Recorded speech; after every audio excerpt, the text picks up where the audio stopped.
Changing currency on Google Flights, a quick guide. Want to see flight prices in your preferred currency?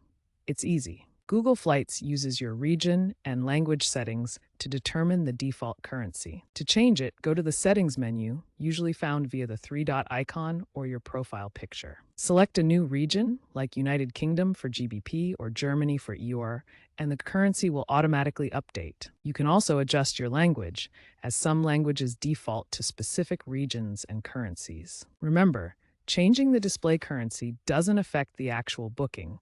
You'll still pay in the airline's native currency. This feature is super handy for comparing prices and taking advantage of regional deals. Google Flights converts prices in real time using exchange rate data from sources like Bloomberg and Reuters, allowing you to view prices in over 30 currencies. Keep in mind that localized pricing can occur due to regional taxes, fees, or airline promotions. For example, a flight might appear cheaper in INR for users in India due to bundled deals. While changing the currency display is useful, the final transaction always occurs with the airline in their local currency.